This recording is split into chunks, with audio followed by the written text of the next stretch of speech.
Bom dia, meninos. Aqui é a professora Rosana. Foi a forma como eu encontrei nessa quarentena de explicar a atividade para vocês.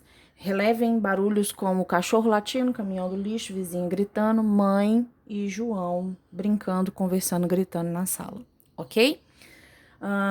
Numa dos fóruns me pediram para explicar melhor hibridismo. O híbrido nada mais é que quem? O heterozigoto, certo? Nada mais é do que entender que o hibridismo a gente está falando dos heterozigotos. Por exemplo, até então em sala de aula nós trabalhamos com o monohibridismo. Um par de alelos, um gene que era heterozigoto, certo? No dihibridismo, por exemplo, na segunda lei de Mendel, Mendel testou cada característica que ele fez e achou aqueles resultados, ele testou combinado. Por exemplo, cor da semente com textura da semente, cor da vargem com a cor da semente. Então, no híbrido, nós temos dois alelos, dois pares de alelos, né? Que a gente vai representar por letras diferentes. Num dos fóruns também me perguntou, mas professora, pode misturar letra? Não, não pode misturar letra, por exemplo. Se eu estou falando do gene A e ele é heterozigoto, eu não posso colocar aqui um Bzinho. O que eu tenho que colocar aqui? Eu tenho que colocar um Azinho, certo? Azão, Azinho. E assim acontece com todos os genes que a gente vai estar falando, o trihíbrido, trihibridismo, Azão, Azinho, Bzão, Bzinho e Czão, Czinho, certo? Cada par é um gene diferente para uma característica diferente, ou existem características que a gente vai ver mais para frente que elas são expressas só se os dois genes estiverem juntos. Mas isso é mais para frente, eu espero que em sala de aula, certo? Mas o porquê dessa atividade? Quando a gente falava de monohibridismo e a gente ia fazer o quadrado de Punnett, fazer um cruzamento, né? Vou cruzar dois heterozigotos. Eu precisava, antes de montar o quadrado de Punnett, o que eu precisava? De achar os gametas que cada um produz, certo? No monohibridismo, o heterozigoto produz dois tipos de gameta, o azão e o azinho. O azão e o azinho, certo? No dihíbrido, eu sei que são 4. No tríhíbrido, eu sei que são 8. Por que eu sei que são esses valores? Porque a gente usa uma fórmula chamada 2N, onde N é o número de heterozigotos, certo? Então, quantos heterozigotos tem aqui? 1. 2 elevado a 1, 2. Dois tipos de gameta. Quantos heterozigotos tem aqui? 2. 2 elevado a n, então 2 elevado a 2, que é igual a 2 vezes 2, 4. E aqui, quantos heterozigotos a gente tem? 1, 2, 3, 2 elevado a 3, que é igual. Sabem me responder como que se faz isso? Se sim ou se não, peçam socorro para os professores de matemática e física. 2 vezes 2 vezes 2, o 2 vezes, né? 3 vezes. 2 vezes 2, 4, 4 vezes 2, 8. 8 gametas diferentes que o trihíbrido produz, certo? Eu não me lembro a sequência do exercício que eu passei para vocês, depois eu vou gravar um vídeo fazendo esse exercício, que é o primeiro exercício da terceira semana. Aqui eu vou explicar como se faz esse tipo, né? Como que a gente acha? A gente tem que responder duas perguntas. Quantos gametas produz e quais seriam esses gametas? Aqui no monohibridismo é fácil, né? Mas depois vai complicando mais porque vão aumentando os genes. Então, eu vou passar um exercício aqui para explicar como que a gente faz isso. Então, vamos pegar um trihibridismo aqui, vamos pegar 3 genes diferentes, certo? O Azão, Azinho, Bzão, Bzinho, Czão, Czinho. Como que eu faço isso? Primeiro, vocês vão ter que me responder quantos gametas esse indivíduo pode produzir. Nós já sabemos que é 2 elevado a n, que é 2 elevado a 3, porque são 3 heterozigotos, e o valor vai ser 8 gametas, certo? Agora, me respondam essa questão aqui, ó. Quais são esses gametas? E por que eu tenho que saber quais? O quais eu já respondo, e o porquê é porque se a gente precisar de fazer um cruzamento desse indivíduo com um outro indivíduo aqui, nós precisamos saber quais gametas colocar no quadrado de Punnett, certo? Tá balançando a tela, né? Mas esse vídeo vai ficar desse jeito. Vamos tentar ficar só na quinta tentativa. Quais seriam esses gametas? Eu separo os alelos, o dominante e o recessivo, e cada um deles tem que combinar com os demais. Então, ele vai combinar com o Bzão e com o Bzinho, e o Azinho vai combinar com o Bzão e com o Bzinho, certo? Eles têm que combinar com o Czão e Czinho, Czão, Czinho, Czão, Czinho, Czão e Czinho. Bagunçado, né? Mas não tá. Olha, vamos ver se deu 8, porque a gente tem que achar 8 tipos, ó. 1, 2, 3, 4, 5, 6, 7, 8. Vamos ver quais são esses 8? Eu uno Azão, Bzão, Czão. Então, esse é um gameta. Eu uno Azão, Bzão, Czinho. Outro gameta. Eu uno Azão, Bzim, Czão.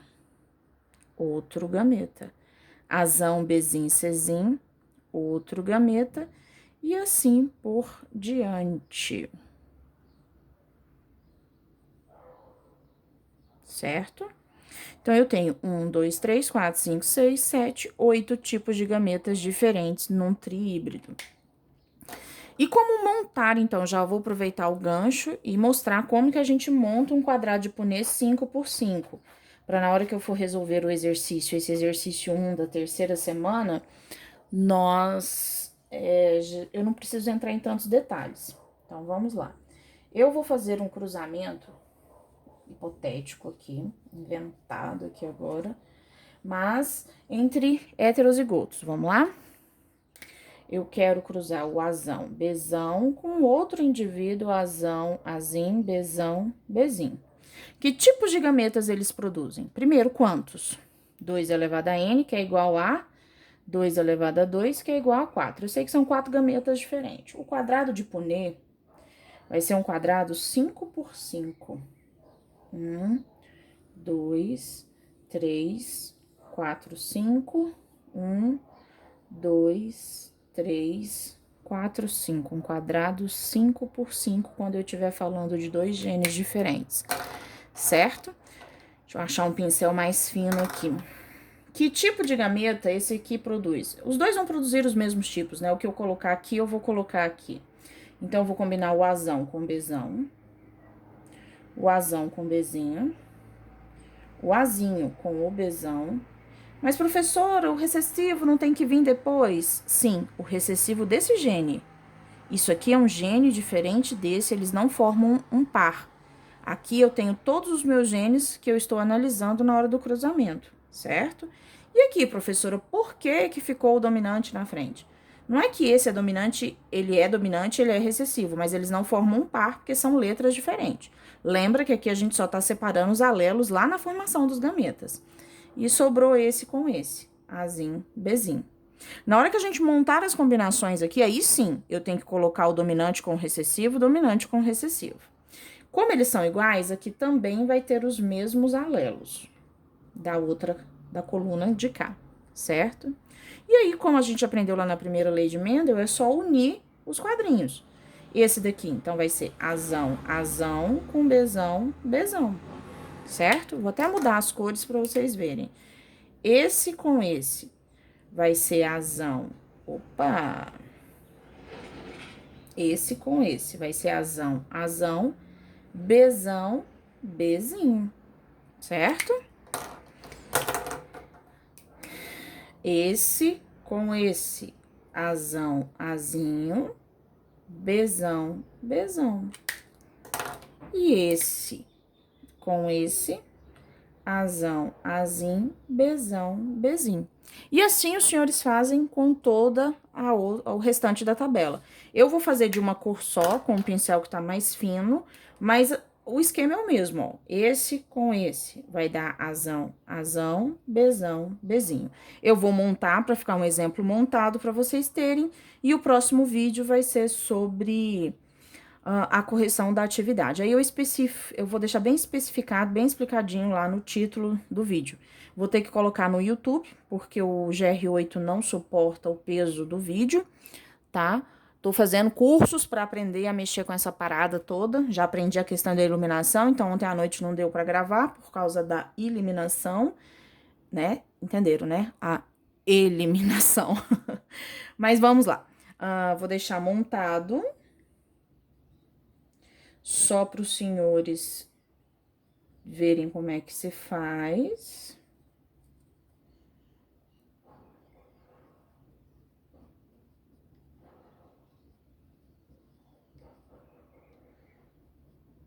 E eu preciso que vocês interajam comigo lá no fórum para eu entender quais são as dúvidas.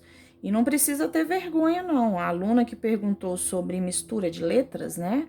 Se era só ela que estava vendo que as letrinhas estavam misturadas. Foi uma pergunta pertinente. É uma pergunta que todo ano, quando eu explico conteúdo, vem a pergunta. Mas, na verdade, a gente não está misturando letras. A gente está falando de genes diferentes, características, ou mesma característica, né? Mas são genes diferentes. Eu não misturei, eu não coloquei azim, bezim, né? Coloquei o azim com o azim e o bezinho com o bezinho. Então, assim fica a montagem, certo? Então, vamos falar da segunda lei de Mendel. Já vou aproveitar esse vídeo para falar, então. O que Mendel fez na sua segunda lei? Quando ele testou lá na primeira lei, característica por característica, né? Aqui fala sobre a cor da semente e aqui a cor da vargem. Ele estudou uma por uma e chegou às conclusões dele, certo? Das proporções que sairiam cada geração F1, cada geração F2.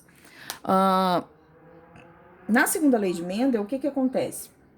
Ele resolveu testar duas características juntas para ver se uma dependia da outra, né? Se para a cor da semente ser amarela, a vargem tinha que ser amarela também. Ou se a cor da vargem podia ser verde. Então, com os cruzamentos que ele fez, considerando mais de uma característica, ele conseguiu ver que não, que uma cor, uma característica não dependia da outra. Por isso que a lei chama lei da segregação independente, né? Um alelo, um gene não depende do outro para aparecer, né, nos indivíduos. Então, eu vou resolver um exercício que envolve um quadrado de Punnett 5x5. Só vou fazer outro exercício com vocês se vocês sentirem dúvidas. Quando a gente voltar às aulas normais, eu vou fazer isso em sala, a gente vai revisar isso tudo. Mas é um quadrado grande que, se você entendeu como que faz uma vez, já é o essencial. Importante saber quantos gametas são produzidos, quais são esses gametas, tá? No exercício a gente vai estar falando sobre isso. Então, eu espero ter sanado a dúvida. Se eu não me engano, foi a Giovana Gomes que me perguntou. E estou esperando mais dúvidas lá no fórum, ok? Me perguntaram sobre as correções dos exercícios. Vamos corrigir, mas vamos corrigir juntos. Eu preciso saber a sua dúvida para eu poder corrigir o exercício explicando. Então, já tem um exercício que vai ser corrigido, que foi o que me perguntaram ontem no fórum. Já vou gravar o vídeo. Beijos, fiquem em casa, lavem as mãozinhas. O João já aprendeu com a música da Galinha Pintadinha. Não vou contar, porque eu já expliquei para vocês que se me descobrem como cantora, vocês perdem a professora. Fiquem bem, não saiam de casa, não beijam o tchutchuco e a tchutchuca. Não sabemos por onde andamos passeando, viu?